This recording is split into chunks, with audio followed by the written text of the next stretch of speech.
बोलिए परम पूज्य बाबा घासीदास की जय। बोलिए नाम पिता की जय। माला टोपी सुमरनी यौ सतगुरु दिन बकसी पल पल गुरु को वंदना यौ चरण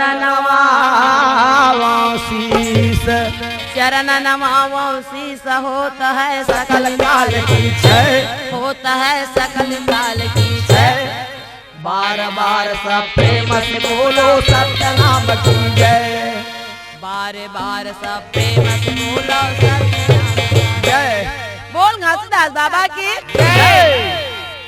सबके धाम बन गए बाबा मोर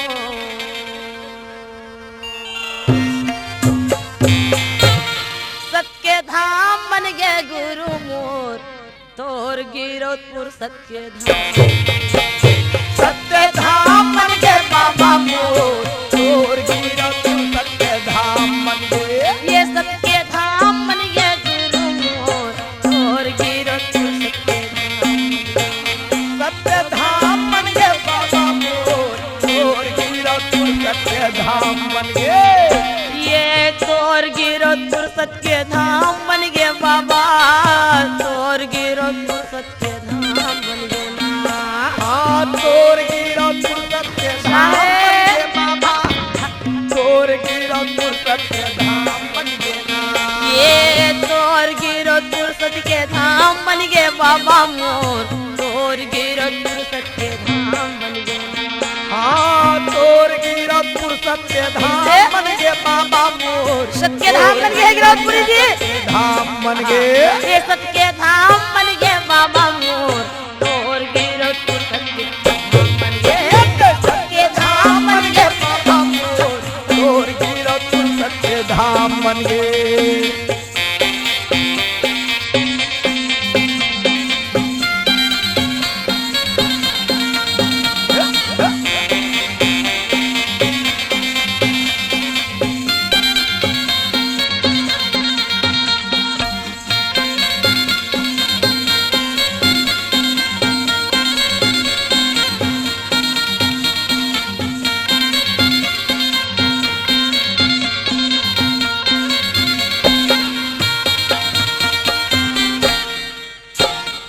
देसी देसी के संत सब आवत है संत सब आवत है देश देश के संत सब वाह जी वाह।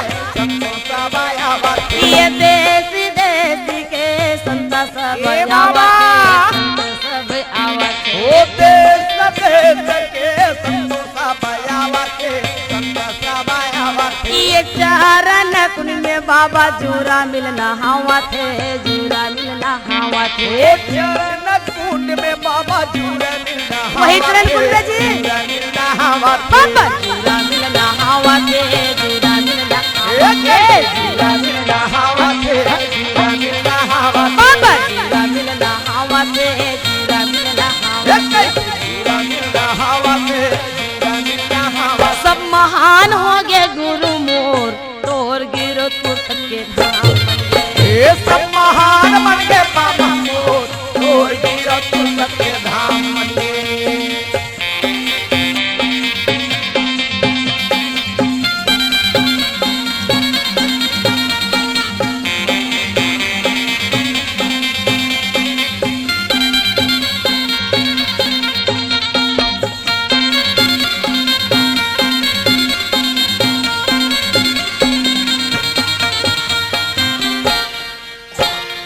तीर तीर डोंगरी के शोभा पार है शोभा पार है तीरा तीरा डोंगरी के शोभाया पार है जय हो बाबा। शोभाया पार है। ये तीर तीर डोंगरी के शोभा पार है शोभा पार है ये तीरा तीरा डोंगरी के शोभाया पार है शोभाया पार है। ये संत समाज के वहाँ लगेला बाजार है लगेला बाजार है ओ संत समाज के लगेला बाजार है लगेला बाजार है ये लगेला बाजार है लगेला बाजार है लगेला बाजार है लगेला बाजार है बाबा लगेला बाजार है लगेला बाजार है लगेला बाजार है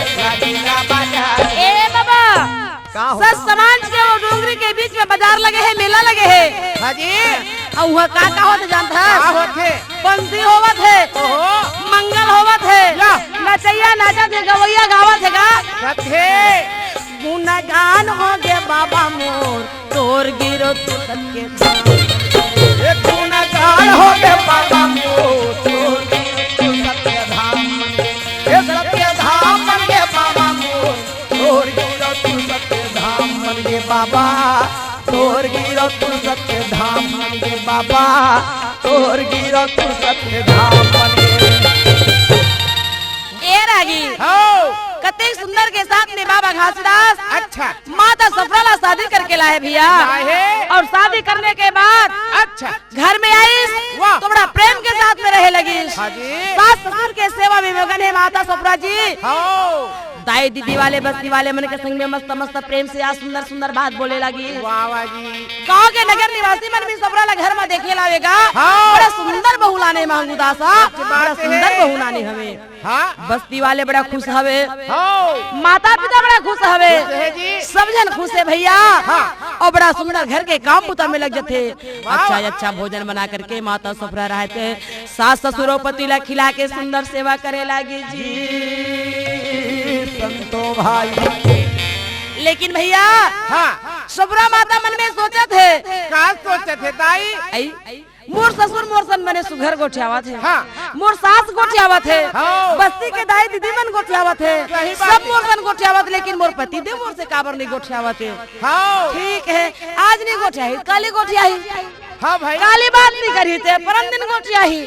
हाँ। ऐसे इंतजार करते करते माता सफरा लगा। हाँ जी। 1 महीना 2 महीना बीत जाते, वो बीच में माता सफरा रहा तो बड़ा दुख हो जाते। मन उदासी हो गे वो दीदी बोले नाही धन, मन उदासी हो गे वो दीदी बोले नाही धन। मन उदासी हो गे वो कैसे बोले नहीं धनी मन उदासी हो गे वो कैसे बोले नहीं धनी मन उदासी हो गे वो दीदी बोले नाही धानी, दुख भारी हो गे वो दीदी बोले नाही यंदे मन उदासी हो गे वो कैसे बोले नहीं धनी मन उदासी हो गे वो कैसे बोले नहीं धनी कैसे बोले नाही धानी, कैसे बोले नाही जोड़ी, कैसे बोले नाही धानी। ये बोले नहीं राजा बोले बोले नहीं वो बोले नहीं ना कैसे बोले नहीं जोड़ी, काबर बोले नहीं वो, कैसे बोले नहीं ये बोले नहीं राजा काबर बोले नहीं वो एकरे से जी दो मन उदासी हो गे वो काबर बोले नहीं धानी, दुख भारी हो गे वो काबर बोले नहीं धानी।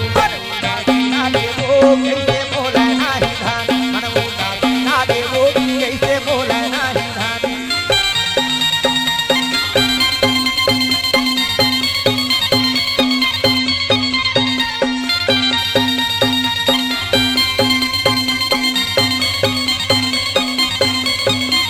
वाह जी वाह।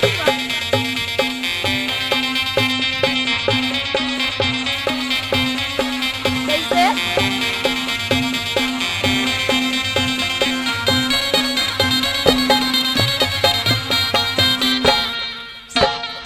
ये का महीना हो गया दीदी घर में हासत आए, वो घर में हासत आए। एक महीना हो गया वो घर में हंसत आए घर में हंसत आए ये का महीना हो गया बहनी घर में हासत आए, वो घर में हासत आए। ओ एक महीना हो गया वो घर में हंसत आए घर में हंसत आए ये सास ससुर के दीदी दुखा नहीं पाए, दुखा नहीं पाए। सुखाना ही पाए सुखाना ही पाए दीदी दुखा नहीं पाए, दुखा नहीं पाए। सुखाना ही पाए दीदी दुखा नहीं पाए, दुखा नहीं पाए। सुखाना ही पाए सुखाना ही ये बहनी हाँ 1 महीना हो गए घर में हंसत आए हम बहनी। सत्य है मैं आज बोली पति है काल बोली के पति के इंतजार करत हूँ, गुना थे लेकिन सास ससुर के मोला भरपूर सुख मिली सवे, पति से ही मोला दुख मिला थे। हाँ हाँ सब ले हरियर हरियर दिखो लेकिन अंदर अंदर तन मुरघुना खाते ये दीदी और पति के बिना हाँ हाँ ये सास ससुर के सुख पाए से ये शरीर में कोई हाँ, रोमांचक नहीं आवे। सच ये बात काया है। सत्य रास्ता के चलैया का है, ये काहे ला सुख नहीं मिले दीदी। पति के चरण में ही मोर गति है, और पति बिना अंधियारी लागे वो काबर बोले नाही धानी, आसी लागे वो काबर बोले होगे वो कैसे बोले नाही धानी, मन को दासी होगे वो कैसे बोले नाही धानी।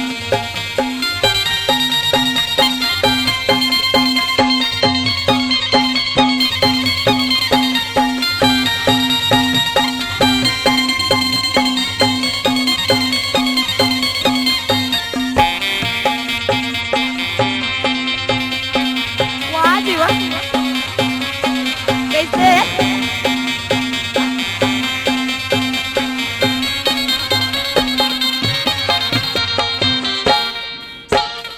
कलप कलप के दाई सफरा माता रोआ थे, सफरा माता रोआ थे। ओ कलपी कलपी के सफरा माता रोआ थे, सफरा माता रोआ थे। ये कलपी कलपी के सफरा माता रोआ थे, सफरा माता ओ रोआ थे। कलपी कलपी के सफरा माता रोआ थे, सफरा माता रोआ थे। ये काबा बोल ही पति कई के रास्ता ला थे, रास्ता ला जो हाथे। ओ कब बोली पति के रास्ता राती जो हाथे, रास्ता राती जो हाथे। माता रास्ता ला जो हाथे, रास्ता ला जो हाथे, रास्ता ला जो हाथे, रास्ता राती जो हाथे। ये रास्ता ला जो हाथे, रास्ता ला जो हाथे। रास्ता राती जो हाथे, रास्ता राती जो हाथे। ए दीदी, हाँ काहे दीदी? मैं कतेक ला बताओ बहनी, हाँ वो और कौन ला सुनावा। हाँ आज बोली काल बोली, हाँ वो ये मन के हाँ दुख लहर लेतीस, सत्य प्यार से मुंह से गोठिया लेतीस ते का होतीस, सच बात है बे। और नहीं गोठिया बाते तब हाँ ए दुख भारी हो गे वो गोठिया बनाही धानी, दुख भारी हो गे वो कैसे बोले भारी हो गए वो कैसे बोले नाही धानी, मन वाह। हो गए वो कैसे बोले नाही धानी, मन उदास हो गए वो कैसे बोले नाही धानी, मन उदासी हो गे वो। कैसे बोले नाही। वाह, हाउ ये काया के दुखला, हाउ ये मन के दुखला। हाँ काकर मेरे बताओ। भैया गांव में कतको प्रेमी रहे थे गा, अच्छा देख के सफरा ला पूछे लागी, कैसे सफरा का हो गए दाई? सबके घर में नवा नवा बहू आथे वो, हाँ। बड़ा सुंदर हरियर हरियर पियर पियर दिखत रहे थे। दिखत रही थे। अदरे ला वो बहू बेटी मन हा पहचान आथे कि ओकर घर के बहू है। हाउ लेकिन सफरा मैं जब लते आ सब ला देखा था बेटी, कैसे आज तोर मन हरियार नहीं है, अच्छा कैसे हमेशा हमेशा कुमलाए मन में रही था सफरा, ए, काकरो सर मेरे ढंग से बात नहीं करे सफरा, वाह वाह ऐसे का तोला दुख मिला थे। तो यही सब बात ला माता सफरा रहे थे, रो रो के बताए लगी। तो बस्ती वाले में समझा थे कि देख बेटी वो तो बचपन के वो कर हुई आदत है वो साधु है। अरे मान जाते तब मान जाते, और नहीं माने तक काकरो समझा तक नहीं माने। नहीं माने वो, लेकिन धीरज के फल मीठा होते। धीरज के फल मीठा होते। आज ये बात ला सही जबे तो कल के दिन में तय लही जबे करबे बेटी। और तोला हमेशा हमेशा के लिए सतना पिता सुख दी कहेगा। कहेगा संतो भाई। ए भैया ये तो यहाँ के बात हो गए। कुछ दिन के बाद अच्छा घासी बाबा कहाँ चले? भाई काम नहीं करेगा, हाँ। काम नहीं करी तो काला खाही। हाउ जा तो मैं खेत दहार ला घूम के आहूं ऐसे कही के। कुआर के महीने कोन्हारे छीटे रहते, जागे हटनी जागे के घूमे खाद धान गिस। हाउ तो वो खार में गिस, तो वो खार में का होवत हवे? का होते? बहरा डोली के मुही फूटे रहे यो घुटवा भर है पानी पानी उमा दूठन बसरी रहते है बोलत रहा है बानी। अब सुमर ले सत्यनाम आवत हवे व्याध संगवारी नहीं तो बाचे प्राण। दोनों नरनारी ऐसने गोठियावत रहे। ओले सुंदर घासी है। हाँ। और घासी सुन के कहते आए और कोनो हवे काम और आगू पाछू में कौन गोठिया थे? ऐसे गोटी अगल बगल देखत रेंगत रहे मेढ़ में की दे। चारों मुड़ा ला देखत मेड़ में रेंगत रहे। हाँ। लेकिन मनखे नहीं देखिस भैया।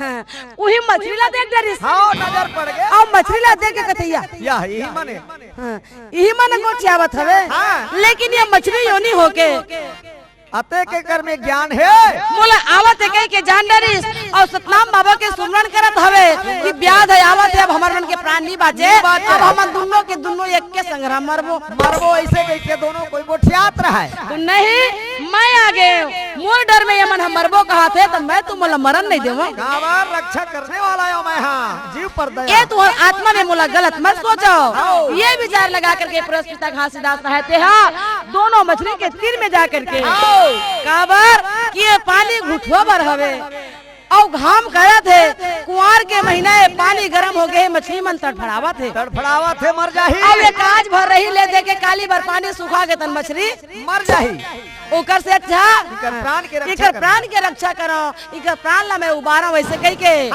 दोनों मछली ला हाथ में पकड़ ली भैया उठा ले और हाथ में उठा करके बहती धार में के मछली ला छोड़ दी ओकर बाद अच्छा जंगल चले अब मैं काबर घर में जाऊं ईडार नहीं रंग देता तपस्या कर लेता हूँ जाके जंगल में वो पुरुष के नाम है बार बार मोला याद आवत है वो पुरुष के नाम है बार बार मोला जंगल की ओर बुलावत है ये विचार लगा करके ए रागी आज बाबा घासीदास रहे तो जंगल की मार्ग रास्ता पकड़ के जाए लगी जी अच्छा तो कैसे चलत है कैसे सत के सुमिरान करी ले मोरो मना बीती जाही या उमरिया सत नाम बिना सत के सुमिरान करी हो मोरो संतो बीत जाएगा उमरिया सत्य भजन बिना सत के सुमिरान करी ले मोरो मना बीती जाही गा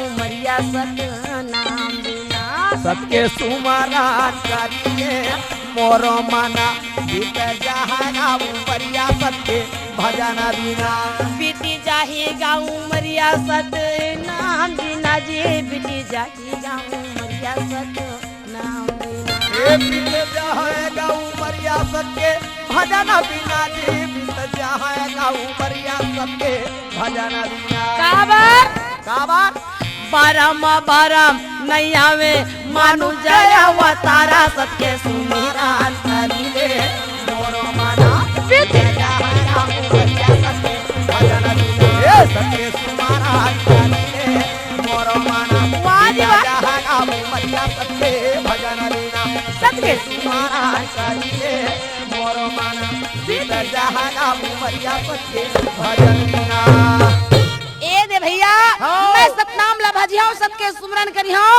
कौन जनी मन के चोला यो पुनः आऊं कि नहीं आ सही बात है तो आके माया मोह में मैं फंस जाऊं तो मैं बाबा के नाम ला कैसे जगह हूं अच्छा जी ऐसे विचार लगा के जंगल को दी जाए लगी भैया सतनाम पिता रहते होकर बात ला सुन के मन के बात ला जान करके आकाशवाणी कहे लगी वाह जी एक हंसी हाँ शादी करके आते सफरा लाने है तो सफरा लगा घर में छोड़ के तैया अकेला कहाँ जाता बेटा अच्छा अरे हाँ, माया में रह के साधु बनते तेला साधु कैसे घासी नहीं कहा परिवार के दुख लसई थे नारी के दुख लसई थे माता पिता के दुख लसई थे गांव बस्ती के दुख लसई थे हाँ सारा बात लसई थे तेला साधु कहते बेटा परिवार में और तो अकेला में जाके जंगल में रात दिन सतनाम ला भजबे ना वो सतनाम ला कोनो सुनही ना वो सतनाम ला कोनो जानही तो जंगल में कौन ला लखावे जी वाह वाह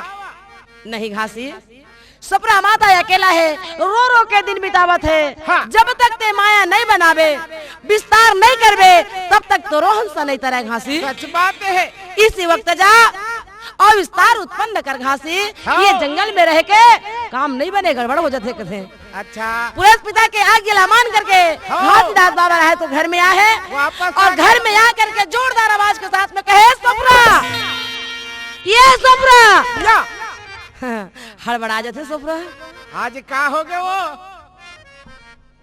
अतका दिन के बाद हाँ। अतका प्यार के साथ आज सफरा कह के चिल्लावत है अच्छा आज मोला सफरा कह के चिल्लावत है तो सफरा भी रोज में क्या करे सोन के थाली में आरती सजा करके वाह वाह जी सुंदर पति की आरती उतारिस और आरती उतार के चरण धो करके चरणामृत लेते भैया देख तो देख कहाँ तक के बात बताओ रागी। हाँ। गरम गरम भोजन बना करके मस्त बाबा घासीदास लक्ष्मण डुला के जीवन जेवा है। अच्छा फिर का हुआ थे का होते ताई कैसे बंधन में बांधा गे बाबा घासीदास, कैसे बंधन में बांधा गे बाबा घासीदास, कैसे बंधन में बंधा गे बाबा घासीदास, कैसे माया में भुला गे बाबा घासीदास, कैसे बंधन में बांधा गे बाबा घासीदास, कैसे माया मा भुला गे बाबा घासीदास, कैसे बंधन में बंधा गे बाबा घासीदास, कैसे माया में भुला गे बाबा घासीदास। ये बाबा घासीदास भैया गुरु घासीदास का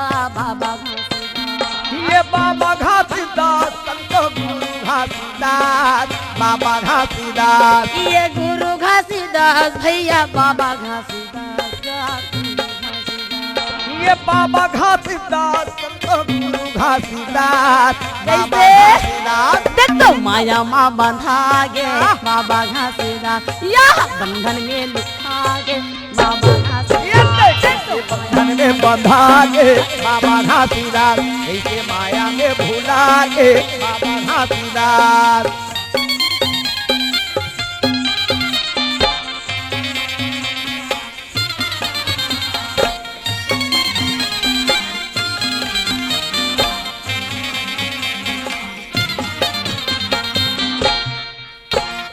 जब से सतपुरुष के आज्ञा घासी पाए हैं, आज्ञा बाबा पाए हैं, जब से आशीर्वाद पाए हैं, आशीर्वाद पाए ये जबले सतपुरुष के आज्ञा घासी पाए हैं, आज्ञा घासी पाए ये हैं, जबले सतपुरुष के आशीर्वाद पाए हैं, आशीर्वाद पाए हैं। ये दिनों दिन सतपुरुष से प्यार बढ़ाए हैं, प्रेम बढ़ाए हैं, ये दिनों दिन सतपुरुष से प्रेम बढ़ाए हैं, प्यारा बढ़ाए हैं। ये प्रेम बढ़ाए हैं, प्यारा ए बढ़ाए कैसे हैं, प्रेम बढ़ाए हैं, प्रेम बढ़ाए हैं। ये प्रेम बढ़ाए हैं, प्यारा बढ़ाए हैं। ये प्रेम बढ़ाए हैं, प्रेम बढ़ाए हैं। ये रागी हाँ नर नारी जब मगन हो जाते हाँ जी घासीदास बाबा मगन है, हाँ। माता सबरा मगन है, अच्छा तब कहावत है ना क्या होते वा बताना। कैसे मन हालू भाए बाबा घासीदास, देख तो बंधन में बंधा गे बाबा घासीदास, कैसे बंधन में बंधा गे बाबा घासीदास, कैसे माया में भुला गे घासी माता दास।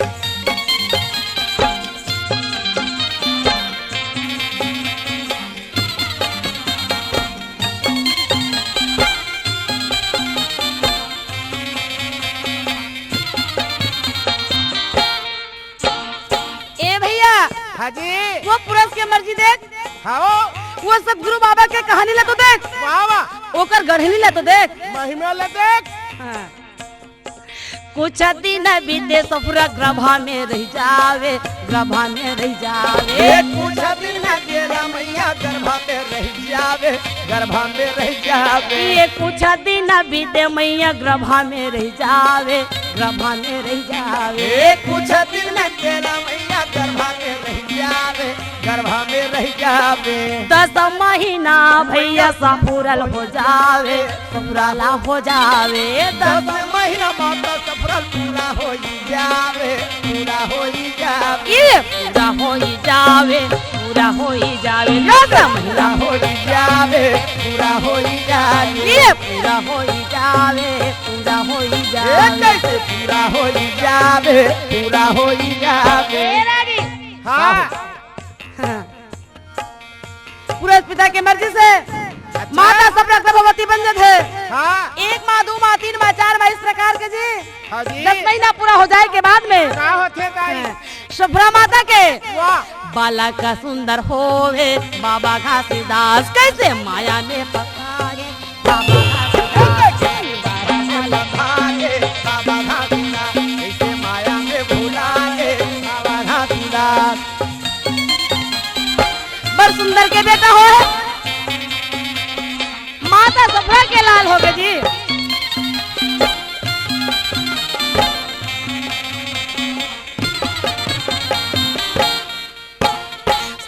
संत मिला सब घासी घर आवत है, घासी घर आवत है। ओ साधु संत मिला सब घासी घर आवे, घासी घर आवे। ये साधु संत मिला सब घासी घर आवत है, घासी घर आवत है। ए साधु संत मिला सब घासी घर आवे, घासी घर आवे। काबर छठी सोहर मनाए बर और काबर बड़े सुंदर पुत्रा के जन्म होएगा तो वो लड़का के छठी मनाए बर। अच्छा जी, छठी के निमंत्रण पा करके आवत है। छठी या सोहर गा मंगला गीत गावे, मंगला गीत गावे। ओ छठी सोहर मंगल गीत गावे, मंगल गीत गावे। भैया मंगल गीत गावे, मंगल गीत गावे, मंगल गीत गावे, मंगल गीत गावे। ये मंगल गीत गावे, मंगल गीत गावे। मंगल गीत गावे, मंगल गीत गावे। आओ सुना भज गा हाँ, का हुआ थे? छठी सोहर में मंगल पंथी गीत गाए लगिस ये तो सहज बात है। और विचार के हाँ जी, बालक के नाम लगाया मरु धरावे, बाबा घासीदास कैसे माया में फसाए, बाबा घासीदास। ओ बालक के नाम कैसे अमारू धराए, बाबा कैसे बंधाए, बाबा घासीदास। कैसे माया में बंधाए, बाबा घासीदास कैसे माया में बंधाए, बाबा सुना था भैया। हाँ। ऐसे पुरुष पिता के महिमा हैगा। हाँ जी, सुंदर बाबा घासीदास के घर में सुंदर रत्न पुत्र के प्राप्ति हो गए। सच बात है। वो बेटा के नाम ले छठी सोहर अच्छा उच्छा मंगल करके हाँ। नाम लेकर अमरदास रख दी। रख दी। प्यारा नाम अमरू कह के बुलाए लगी। वाह वाह। सुना था भैया। हाँ, कहाँ तक के बात ला बताओ रागी। वाह वाह जी। आज वो अमरू बालक ला हाँ बाबा महंगूदास लेकर के गया। हाँ, बड़ा मगन है। अच्छा नाती मिल गए ना। वो बाबा बन जाते हाँ। वो बाबा के लहर कुछ अलग रही थे। अलग रही थे। याद देख तो कतिक सुंदर के साथ में दिन बिताए लगे भैया। संत भाई यति के बाद यति हो गए। हाँ, अब एक दिन का होते जान का होते दाई। घासी है हाँ, बस्ती में गोठियार रही थे सुंदरिस। कौन है सुंदरी चो? वो घासी सुंदरिस। अच्छा, क्या बात ला? का बात ला सबो जन सियान मन कथे जगन्नाथ के मेला हुआ थे। या बड़ा भारी मेला जगन्नाथ है। हाँ। एक दिन चलो घूमे जाते जी, दर्शन करके आ जाते धाम के। ऐसे ये मन मन में विचार रखीस और जगन्नाथ जाए बर तैयार हो गए। हाँ, काली जाबो की के। तो घासी ये बात न सुन के मरार घर चल दिस। हाँ। गोपाल मरार घर गा हाँ। काबर उहू मन जावत होइत रहा तो देख लेतो। हाँ, जाते का नहीं थे। ओकरे घर जाके कथे का हो गए? आई ये तो तुम मन जगन्नाथ जात के सुनत हो कथे। जगन्नाथ हाँ का करे बर जाबो घासी? जाना जात थे तुहर बस्ती वाले मन तो सब जावा थे। ओहो, जवैया जान दे हमारे घर में कोनो रखैया नहीं है जी। कोनो रखैया नहीं है। आओ तो मैं तुहर घर के रखवारी कर दूं, जान घूम के आ जाओ का होई। अरे ये जिंदगी में का ठिकाना है? नी जान जी, नी जान। हाँ। नी जान जी, नी जान जा घूम के आ जाबे। मैं तुहर घर के बाहर संभाल के रखे हम। ओहो, हम तो रात दिन देवता के दर्शन पावत हन, तब वहाँ का करे बर जाबो? अच्छा अच्छा, हमार घर में सतनाम है विराजे है तो हम जगन्नाथ में का दर्शन करे जाबो का? हाँ, ये तो बात है सोचना बिल्कुल गलत है महाराज। जा जा, मैं घर ला राखी हूँ। ले अब ते का हाथ हंसते चल दी हम भाई। हाँ, तो मरार मरारिन दोनों तैयार हो जाते। हाँ। और बस्ती वाले मन के साथ में पहुंच गए जगन्नाथ के मेला। जगन्नाथ पहुँच गए। और वो जगन्नाथ में जाके वो जो गंगा रही थे ना भैया, गंगा मैया में हाँ बहात रहे थे गंगा का। हाँ। ते मैं सब के सब जाके स्नान करे। स्नान करे। तो घासी होती तो मैं स्नान करा थे। हाँ। और घासी का बुद्धि लगाई का यही मौका ला मौका है। मौका है। ये मौका मिली का नहीं मिली? नहीं मिली। आज ये जगन्नाथ के मेला गए हवे तो जगन्नाथ में कौन है? कृष्ण भगवान, हाँ, विष्णु भगवान। अच्छा। आज विष्णु भगवान के एला साक्षात दर्शन करा दे। दर्शन करा दे हो तब तो इनकर मन के उद्धार होही। तभी कर्मन के आत्मा के भरम जाल दूर होही। हाँ, भैया तो जाके सतनाम पुरुष के सुमरण करिस। हाँ, तो विष्णु भगवान हाथ जोड़ के दौड़ता थे कि पिता मोल बुलात काबर है। वाह वाह। तो घासी के पास में आके कहे पिता बुलाए काबर। हाँ तो मोर गांव के मरार मरारिन मनावत है, ओला तोला दर्शन देने लगे मंदिर में। दोनों हाथ जोड़ के विष्णु भगवान के थे, मैं तो कलयुग में प्रकट नहीं हो गई के कसम खाओ माता के पास। ओहो जब कसम खाए तब खाए है, आज भर दे दे दर्शन तहन कभू मत देवी। ऐसे हाँ। तो गुरु पिता के बात ला तो कोनो नहीं काटे भैया। हाँ। तो विष्णु भगवान कैसे काटेगा? नहीं काटे गुरु के वचन तिलका का सागी और जो जो बोली त्यों त्यों जागी। ठीक है, ते कहा सत्य में दर्शन दे दूं। लेकिन आप लोग भी संग में जाए लगी। महूल जाए लगी। हाँ। अच्छा ले ठीक है, मोला तो मामूली बालक समझा थे। अभी भी मोर बारे में गांव वाले मन नहीं समझे, तो समझाना और परखाना बहुत जरूरी है। ओहो मोर संग में जाबे तब तो करंद की वार खुल जही बाबा। ऐसे हाँ। तो घास रहे थे समझा के वही गंगा में तक नहाल धर लिस। हाँ ओला देख जलिस मरारिन है। हाँ मरारिन कथे ऐ देख तो काला वो ओकरे सती में मेला नहीं आओ कहीं कहत रहे। का हो गे? बोला ते जीत करके ले लाने वो घासी तक को भेज दिस। ओ देख घासी कैसे आए नहावा तू। कहाँ? वो दे ओहो बड़ा ते पुटान बोलथस वो। तो वो ते नहीं देखा था। एक दूसरा के शकल एक दूसरा में मिल जाते। कहाँ वहाँ गिराओ और कहाँ जगन्नाथ कहाँ आई वो तो घर राखत हो ही। मोला हुबो हुबो करे ऐसा लागत बाबा। नोहा चल अपन काम लकर ऐसे ए दे भैया स्नान ध्यान करके हाँ। अब मंदिर के अंदर पहुंच जाते। अच्छा तो मंदिर के अंदर में पहुंचे तो मरहर मरारी के सामने में आज देखो विष्णु भगवान प्रकट और याद देखो सदगुरु बाबा घासीदास प्रकट। दोनों वाह वाह। जब दोनों के दोनों प्रकट है हाँ। और मरहर मरारी अंदर में विराजमान है। हाँ तो वो समय मरहर रहते हैं अचंभा हो गए। और मरारिन कथे में केहेव ना आए मैं केहेव नहीं आहे घासी जैसे मोल लागिस को उसका बेरते मोल उड़वा दे नोहे कह के। सही बात है वो। हाँ, तो दोनों हाथ जोड़ के मरा रहे तो फिर का कहेगा? गुरु गोविंद दोनों खड़े और का के लागो पाँव बलिहारी गुरु आप के यो गोविंद देहो बताए। गोविंद देहु बताए तो गोविंद कहे गुरु के भूजा दो है और गोविंद भूजा है चार। सुनत है? हाँ और गोविंद से जीव तरे नहीं जेला गुरु लगावे पार। गुरु के चरण पहले मना ओकर बाद में गोविंद के चरण मनावे। गुरु से मरार मरारी रहते गुरु के चरण में गिर गएगा, घासी के चरण में गिर गए। हाँ गुरु से बढ़ के भगवान नहीं है। तोर महिमाला में हाँ नहीं तो जाने गुरु बाबा तोर महिमाला। तोर महिमाला में हाँ नहीं तो जाने गुरु बाबा तोर महिमाला में हाँ नहीं तो जाने गुरु बाबा तोर महिमाला। तोर महिमाल बाबा तोर महिमाला गुरु तोर महिमाला। तोर महिमाला बाबा तोर महिमाला जी तोर महिमाला। ओ तोर महिमाल बाबा तोर महिमाला हो। तोर महिमाला माला में हाँ नहीं तो जाने गुरु बाबा तोर महिमाला। तोर महिमाला में हाँ नहीं तो जाने गुरु बाबा तोर महिमाला। तोर महिमाल बाबा तोर महिमाल गुरु तोर महिमाल बाबा हो।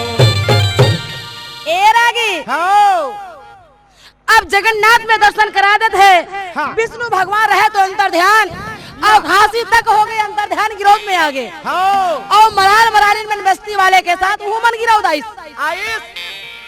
तो तरिया के पार में बैठे हैं। हाँ और सबके घर में बेटा बहू नाती पंथी है ते मनगा जगन्नाथ लाए के माजा और मोहरी हाँ और पंथी गीत गा गा के अपन घर में अपन घर के परिवार ला परघा लेगा थे। तब घासीदास का थे सफरा मरार मरार मन तक तो गए जगन्नाथ वो। हाँ, चलो। चल हम मनोल परघा ले लान था। हमार घर ला रागवे कह गे है। भाई ओकरो घर में कोनो रहती तो अपनो दाई दल परघा लानतीस। हाँ। हम ही मनो कर बेटा बेटी है ना हम ही मनो कर सब कुछ हम। अच्छा चल जाबो परघा लानबो कथे। चलो ना हो। ए भैया सही बात है, हाथ में थारी में आरती सजा के माता सबरा रहते मरार मरारी ला परघा पर गए। ओहो मरार मरारी रहते सबरा माता के हाथ के थाली ला नगा के गा। गैया के गोबर मंगावे, कुर्धन नाली पावे, कजमोतियन के चौक पुरावे, से के आसन लगा करके, सोन के थाली में आरती सजा करके, वाह वाह। बस्ती वाले के बीच में, अरे! दरिया के पार में छपरा माता के और बाबा घासीदास की आरती उतारेगा। हाँ, चरण धो के चरणामृत ले है। और वहाँ पर भैया दोनों के दोनों शरण दंडवत प्रणाम करे है। हाँ, जेरा कौन देखे? गाँव वाले मन दे के कथे आज जगन्नाथ के मेला की मरार मरार इन भैया हो गए तैसे लाग थे। देखा था दादा घासी हाँ आरती लेके इकर मन के आए बने परघा के ले गयो कह के ता थाली लगा के ये मन उकरे आरती करत है। तो जगन्नाथ में वो मन है जाना थोकर महिमा ला, दूसरा थोड़े जानी एकरे सती तो कहेगा तोर महिमाला में हाँ नहीं तो जाने गुरु बाबा तोर महिमाला, तोर महिमाला में हाँ नहीं तो जाने गुरु बाबा तोर महिमाला।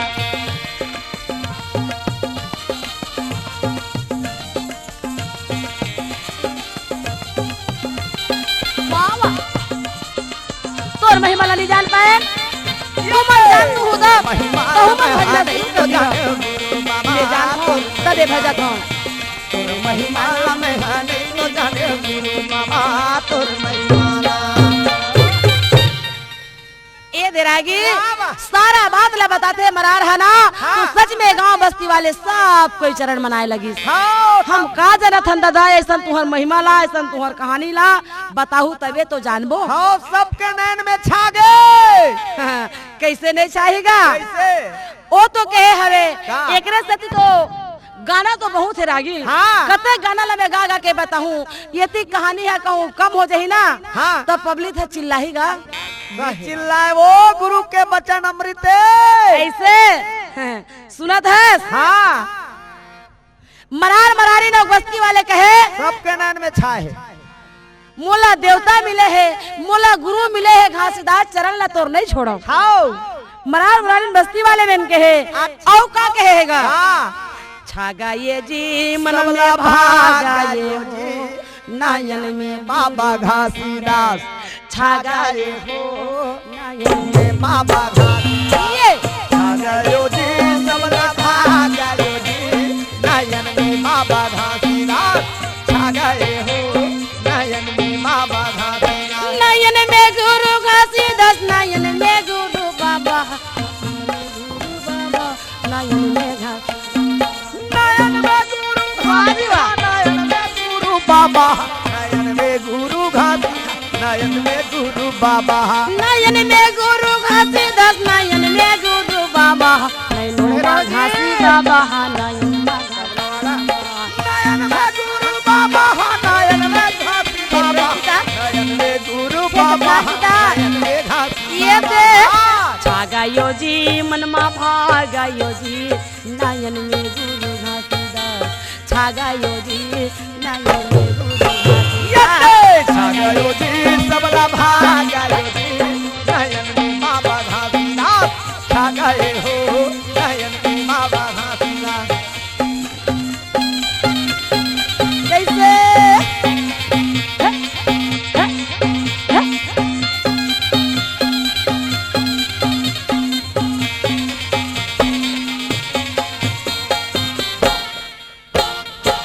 ए रागी जलबी कमला कमला जी चकलिया कमला जी चकलिया ओ चल बिच कमल कमल बिच कलिया कमल बिच कलिया जलबी कमला कमला जी चकलिया कमला जी चकलिया ओ चल बिच कमल कमल बिच कलिया कमल बिच ये कलिया कमला जी चकलिया कमला जी चकलिया ये कमल बिच कलिया कमल बिच ये दे कलिया कमला जी चकलिया ब्रो। कमला जी ये चकलिया कमल बिच कलिया कमल बिच कलिया ये कलिया में भौरा लुभा गयो जी नयन में बाबा घासीदास छागा ये जी नयन में गुरु घासीदास छागयो जी सबला भागयो जी नयन में बाबा घासीदास छागए हो नयन में बाबा घासीदास।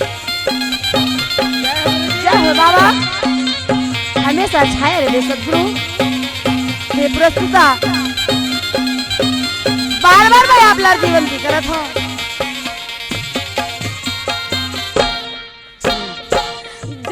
सीप सीप बिच मोती सीप बिच मोती ओ जल बिच सीप सीप बिच मोती सीप बिच मोती ये जल बिच सीप सीप बिच मोती सीप बिच मोती हाँ जल बिच सीप सीप बिच मोती सीप बिच मोती ये सीप बिच मोती सीप बिच मोती सीप बिच मोती सीप बिच ये मोती सीप बिच मोती सीप बिच मोती सीप बिच मोती सीप बिच मोती ये मोती में ज्योति समा गए हो नयन में बाबा घासीदास छा गए हो नयन में बाबा घासीदास मोती में ज्योति समा गयो जी कैसे बाबा?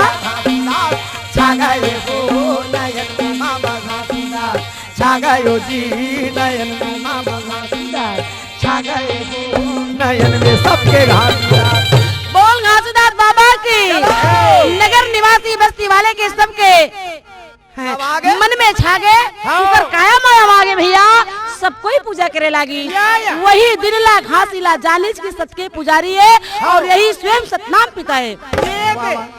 अब गांव वाले मन भैया अरे अरे अब का हो के जाना था का हो गए ओकर नाम एकरे का सती आय?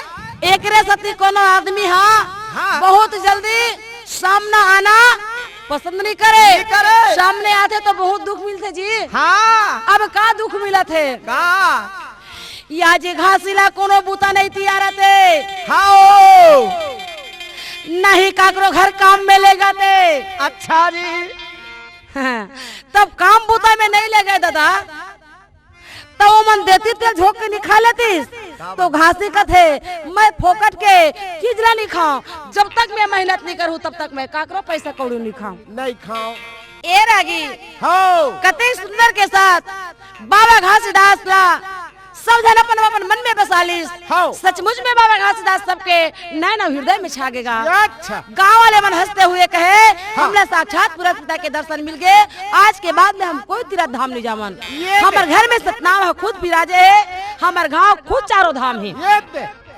ऐसे कह के हंसते हंसते अपने घर में सब कोई चले गए हो कुछ दिन बीते भैया आनंद पूर्वक के साथ रहे लगी अच्छा वही बीच में बाबा वहाँ उदास रहे थे स्वर्गवास हो जातेगा सच है याद देखो दुखी मन लगा करके बाबा घासीदास हो गांव के संत मल्ला मिला करके सीधा बाबा महागुदास के ये हंसला ले जा करके मिट्टी दे दी और गांव वाले दाई दादा भाई बहनी ला सुंदर प्रेम रोटी खिला दी हो इस प्रकार आज बड़ा प्रेम के साथ में दिन हाँ बीतने लगे हैं जी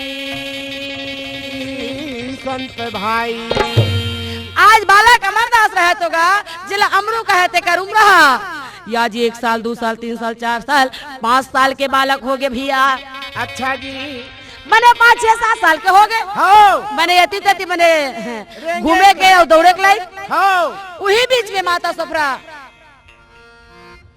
बेटा के दुलार पुरोवे पति के लिए सुंदर भोजन बनावे हाँ। बाबा घासीदास माता सफरा याद देखो बेटा अमरदास ला लेकर के बड़ा सुख के दिन बिताए हवे जी संतो भाई ये सुखीला देख करके सतनाम पिता फिर का सोचत हवे का देखा था घासी आज मैं एमल सुख देवे करे हो ये मल मैं सुख देवा था तो ऐसा ने मन सुखी के लहर में आ गए मोर नाम ले भूला गए हैं अरे दादा 24 घंटा दिन और रात होते हो तो 23 घंटा अपन सुख ला बिता लेती हैं और 1 घंटा तो मोर नाम ला ले मोरो लेती काम लग करती लेकिन ये मन बिल्कुल मोर नाम ला भूला गए हाँ। अभी मल्ला कैसे करो इकर मतीला हाँ छरियाना चाहिए तब जाके लहुट के मोर नाम ला माया लूं। लेकर तोड़ना चाहिए ऐसे विचार लगा के भैया हाँ। सफरा माता ला हाँ, घर से निकालना है हो तो सफरा माता के मस्तक में आके बैठे या वो सतनाम पिता है हाँ जब सफरा माता के मस्तक में आके बैठे तो सफरा माता का कहते का कथे चल दाई मोर घर लकड़ी नहीं है अठल हवा ये दिही मेर के डोंगरी के तिल्ला लकड़ी ले लानते हाँ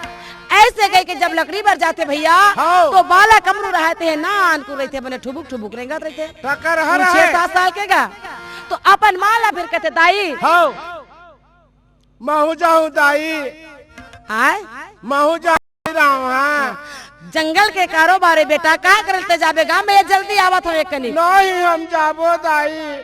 ऐसे हाँ। लड़का जिद्दहा हाँ आ वो जिद्दी के हाँ नाम से माता सब रखत है, सही जंगल में पाछू पाछू दौड़त आ जही। अब ये जंगल के बड़े बड़े रुख रहे झाड़ झड़को हवे, हाँ। मेरे लड़का कोनो ओधम नहीं दिखित ले खोजते रह जाऊं। हाँ ते कलम और संगे में ले लान था। अच्छा ऐसे कह के माता सब रहते हाँ, अगोर के संग में ले लानिस भैया। वाह वाह जी। और संग में लानिस तब हाँ। ये दे बेटा पेड़ के छैया में बैठे रहा, मैं जल्दी से लकड़ी तोड़ा था। वाह वाह जी। और माता सफरा रहते हैं सुंदर लकड़ी टोरे लगे जी।